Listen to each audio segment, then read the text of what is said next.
Olá, esse é mais um resumo do sermão. A gente está um tempo sem aparecer por aqui e, enfim, nós na igreja temos tirado um tempo bem especial para a gente usufruir do texto de Gênesis. E a gente tem feito uma série lá, expondo Gênesis do começo, experimentando o que Deus tem para nós através desse livro tão antigo e tão novo ao mesmo tempo. Nas últimas semanas eu preguei algumas vezes e eu, como de costume, separei algumas coisas para trazer para vocês sobre o sermão e sobre o que foi pregado, algumas coisas que me chamaram a atenção. E eu espero que faça bem a você, espero que atinja seu coração de alguma forma. O tema desse sermão específico é Lado Leste do Éden. O texto pregado foi em capítulo 3 de Gênesis, versículos 14 até o versículo 24, que eu quero ler com você e depois eu quero explicar, aplicar e tentar desenvolver alguma coisa aqui para você, tá bom? Diz o seguinte, Gênesis 3, 14 a 24.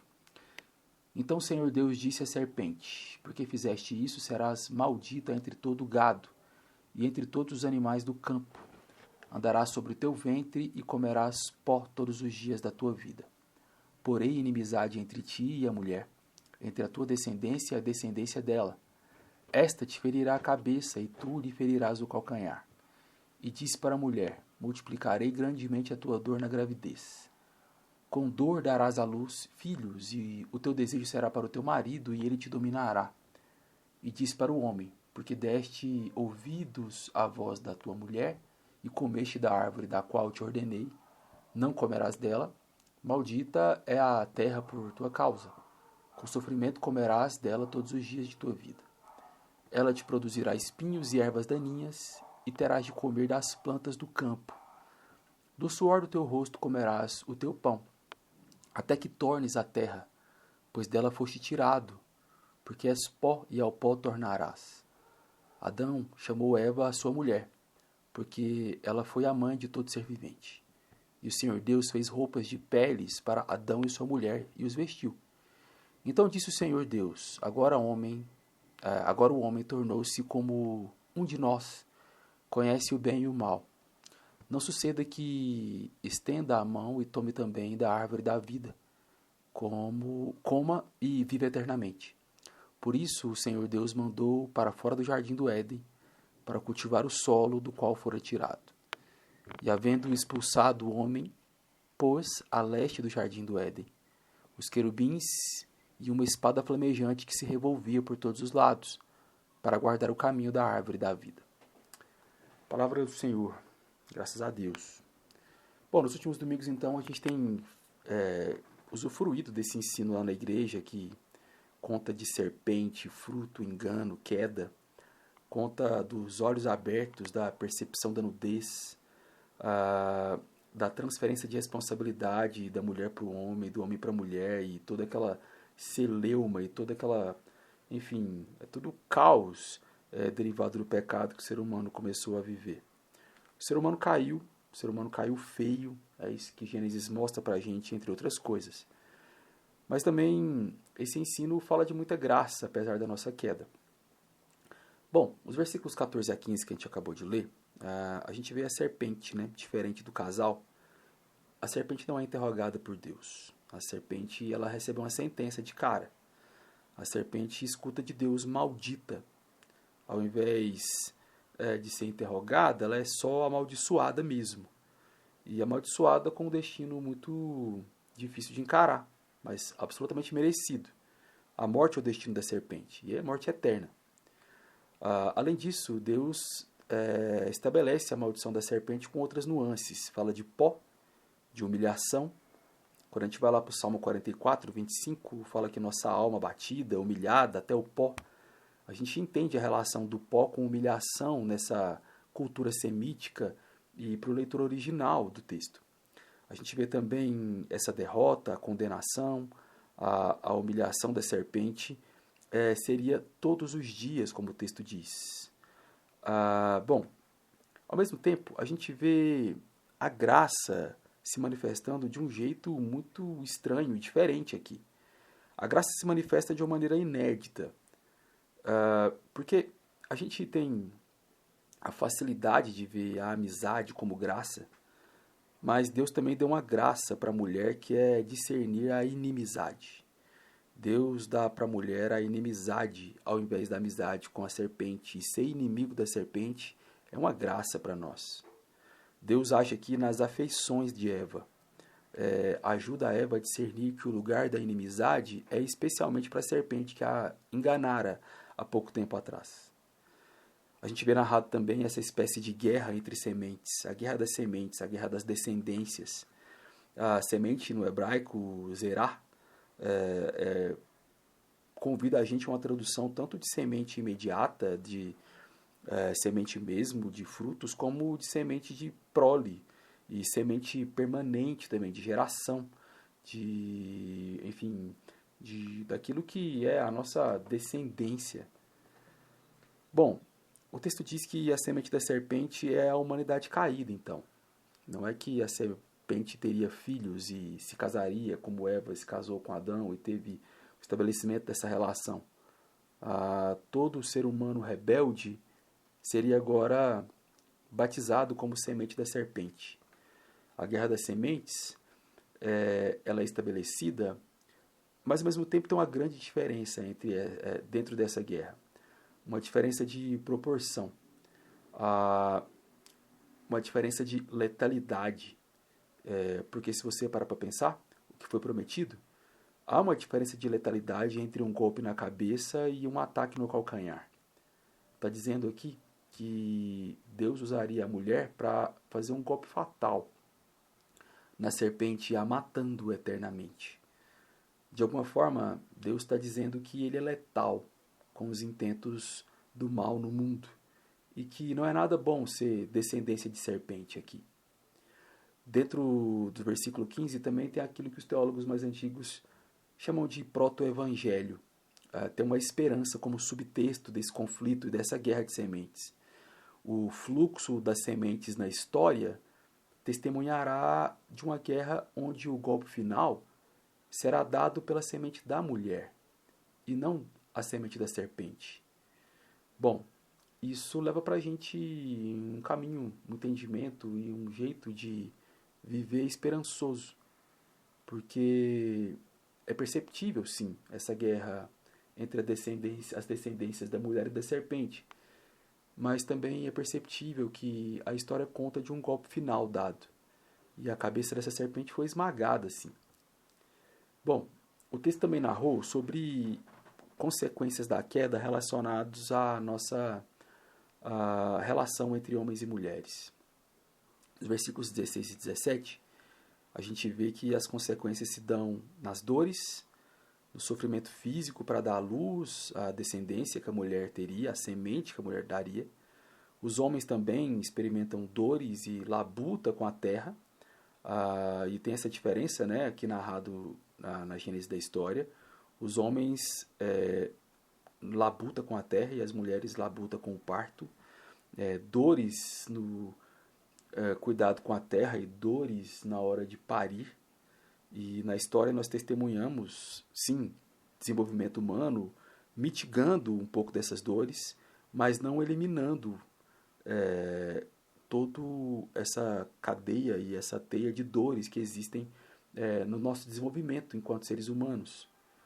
A despeito das técnicas, das anestesias, das técnicas agrícolas, a despeito da nossa tecnologia desenvolvida no labor com a terra, a despeito das técnicas e maneiras de se desenvolver e fazer partos, ainda assim há dores no mundo relacionadas a isso. Dores até mesmo emocionais, quando a gente para pensar. O texto diz também algo muito forte e profundo. Seu marido te dominará, Deus diz para Eva. Seu marido te governará. Isso é tanto uma consequência da queda quanto uma ocasião para as primeiras investidas da serpente nas relações sociais. Os primeiros ataques da serpente no calcanhar de toda a sociedade. Se lá em Gênesis 2,18 há uma espécie de desígnio, um design para uma liderança masculina submissa a Deus no casamento, uma espécie de conspiração da parte de Deus para o governo da realidade, da criação, que seria harmônico, fértil, com potencial criativo, onde homens e mulheres juntos poderiam fazer isso, desempenhando os seus papéis e fazendo isso com muita graça e alegria. A gente vê, ao mesmo tempo, que por causa da queda, então, as relações de desejo, domínio, poder, funcionariam como uma espécie de dança não muito bem ensaiada entre homens e mulheres. E eu acho que essa figura é legal para a gente entender. É uma dança, mas não muito bem ensaiada. A dança tem beleza, mas quando ela não está muito bem ensaiada, ela tem dor também. A dança é boa, tem uma beleza cinética de movimento, que faz a gente experimentar alegria em ritmo, melodia, e ao mesmo tempo um encaixe entre homens e mulheres. Sim, mas quando ela não está muito bem ensaiada, ela é também frustrante. Nessa dança entre homens e mulheres que caíram e agora experimentam essa dança não muito bem ensaiada, a gente vê que os passos são acompanhados de pisões de pé mútuos, sendo que, de forma geral, o pé do homem é mais pesado. O pé do homem machuca mais o pé da mulher. É só olhar para a história. O que os homens têm feito com as mulheres, nessa consequência nefasta da queda nas nossas relações entre homem e mulher. O Novo Testamento ilumina e redime com mais sedimentos de revelação nessa nossa relação entre homens e mulheres. Paulo, por exemplo, é tão vanguardista, tão avant-garde, quando ele fala que o corpo da mulher pertence ao marido, do mesmo jeito que o corpo do marido pertence também à mulher. Nós pertencemos um ao outro nessa relação de casamento. E parece que o apóstolo Paulo está ajudando a gente a entrar no compasso da dança e a fazer com que essa dança tenha menos pisões de pé, até que Jesus nos ensine a dançar direito, no ressoar da última trombeta, quando a música tocar direito e a gente puder dançar com os nossos corpos redimidos. O homem tem esse grau de responsabilidade na queda revelado como maior, sabe? Repare que o verbo comer é mencionado pelo menos 5 vezes no julgamento de Adão. A relação com a terra ela é invertida também. Isso é muito interessante. O homem passa da capacidade de governar a terra para ser engolido pela terra, voltando ao pó. Muda tudo, não é mesmo? A gente tinha o desígnio para governar a terra, agora a terra nos domina de alguma forma e ela, pelo menos aparentemente, tem a palavra final sobre nós, dizendo que ela vai nos engolir e fazer a gente virar pó. O trabalho não deixa de ser uma bênção, mas agora o trabalho ele é amigo da dor, e do mesmo jeito que há dor no parto, há dor no trabalho. A relação do trabalho com prazer, com alegria, com justiça, ele não será sempre harmônico mais. É só olhar para a nossa vida. Mesmo a pessoa que encontrou, aquele jeito meio utópico de viver, onde trabalho, vocação, alegria está bem alinhado na sua experiência de vida, ainda assim você se depara com limites das pessoas, seus próprios, do tempo, do próprio trabalho em si. Você se depara com a queda e sabe que o trabalho está, sim, ainda que tenha prazer, alegria, justiça, não tem essa harmonia propriamente dita como havia antes da queda. O trabalho tem dor também. Os versículos 18 e 19, Moisés aqui dá para a gente figuras bem interessantes, botânicas, para falar sobre nossa queda. Ele fala sobre espinhos e cardos, sobre ervas daninhas, sobre esse tom, esse aspecto agressivo da natureza para com o ser humano a partir de agora. Há a revelação da hostilidade. Para além do caos do mundo natural quando criado, a natureza agora inaugura uma relação de animosidade com o humano. A natureza agora tem plenas condições de nos matar. E parece que ela até conspira essa morte às vezes. A natureza então hostil, ela precisa ser vencida. E vencida com trabalho humano, com a cooperação humana diante de Deus. Muitos morreram pelo caminho. A gente vê isso na história. Muitos morreram enquanto trabalhavam. Muitos experimentaram essa espécie de ameaça laboral, hostilidade laboral da natureza para com o humano. Muito do sofrimento humano pode ser experimentado e testemunhado, relacionado ao trabalho, e isso é fruto da queda. Vencer a natureza, então, não deve ser vingar dos espinhos, vingar dos cardos. Vencer a natureza, dominar a natureza, não deve ser predar a natureza. Deve ser dominá-la, mas dominá-la com responsabilidade e sabendo que Deus criou algo bom, que conspira com a gente, mas a gente não deve vingar da natureza. A nossa inimizade não é contra a natureza, mas contra a serpente. Isso precisa ser lembrado sempre. O texto diz que do suor do rosto a gente comeria o nosso pão. Isso fala, sim, de uma possibilidade de vida exuberante, mas ela ao mesmo tempo ela é achatada, porque tem suor, tem inconveniente. Para comer bem é preciso suar muito, e isso é algo também testemunhado na nossa vida. Por fim, dos versículos 24 a 25, 20 a 24, a gente vê que o nome de Adão, o nome que Adão dá à mulher é narrado de um jeito muito bonito e esperançoso, apesar das nossas tendências de olhar para esse texto com categorias mais modernas, e onde a gente só tem a mania de ver abuso e coisas do tipo. Tem muita beleza aqui que a gente para de ver, porque a gente está infectado, a gente está muito influenciado, excessivamente influenciado. Porque quando Adão dá esse nome para a mulher, isso aqui é uma narrativa de muita esperança. Eva é um nome esperançoso, Eva quer dizer vida, a que dá vida. Eva está sendo nomeada como a mãe de todo ser vivente, como a casa do humano, como a fábrica, entre aspas, do humano, como a escolhida por Deus para que esse projeto humanidade não fosse esquecido, não fosse jogado para ser amaldiçoado como a serpente foi. Com esse nome, a mulher é reconhecida como o próprio nascedor da esperança. Cada parto a partir dali é como se fosse um tijolo de esperança na edificação da redenção e na conspiração da derrota da serpente, da definitiva derrota da serpente na história. Deus cobre os dois de suas vergonhas com sacrifício, tá? Diferente daquilo que é narrado no versículo 7 do capítulo 3, onde o homem se cobre com vegetal.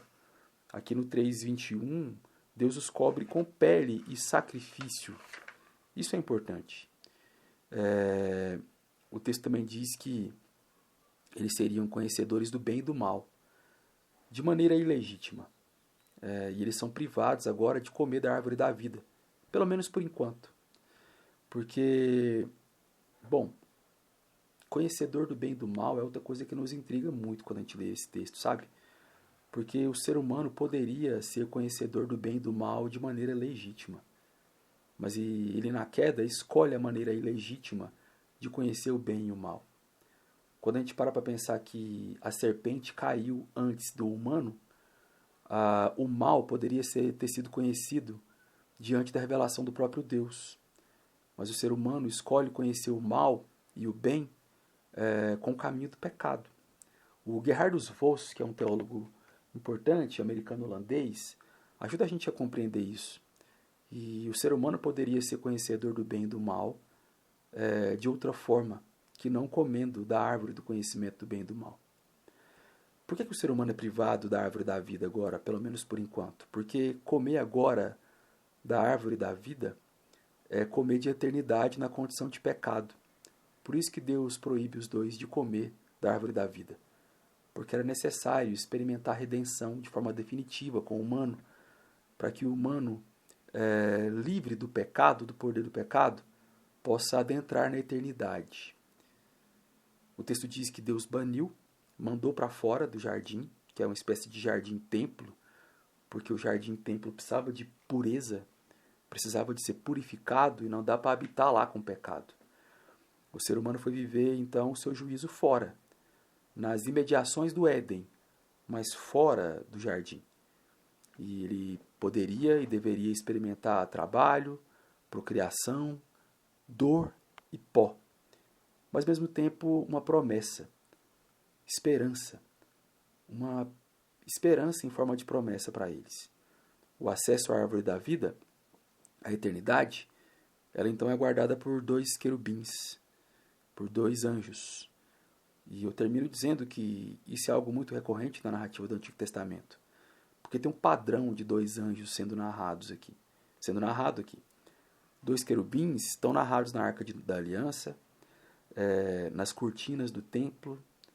E quando a gente para pensar em Jesus Cristo de Nazaré, na ressurreição de Jesus, e quando a gente para pensar que uma das coisas mais espetaculares da narrativa da ressurreição é que lá no templo um véu é rasgado de cima para baixo, e nesse véu, que era o véu do templo, tinha a figura bordada e bem de forma artística designada e dada naquele véu de 2 querubins. Isso é muito interessante. Isso quer dizer que o sacrifício de Jesus nos devolve a possibilidade de vermos, tocarmos e comermos do fruto da árvore da vida. Isso quer dizer que, de alguma forma, experimentar Jesus é, de alguma forma, usufruir da eternidade e ter a possibilidade de um dia, ao encontrarmos de novo essa árvore da vida, podermos usufruir dela. A eternidade, ela deve ser experimentada no projeto humano só com redenção. A eternidade, ela não é bom para o humano quando ela é carregada de culpa. Por isso que a árvore foi privada, por isso que a árvore foi guardada por 2 querubins. Por isso que um dia na história o véu é rasgado, que tem a imagem de 2 querubins. E por isso que agora a gente pode almejar a eternidade, onde os querubins não guardarão mais a árvore da vida, mas testemunharão a gente usufruir do próprio Cristo, da própria árvore. Deus abençoe vocês. O resumo do sermão é uma produção do It Yourself do pastor Carlos Henrique de Paula, vulgo Carlão. A arte da capa é de autoria de Bento Sintra de Paula. Também de Romeu Sintra de Paula.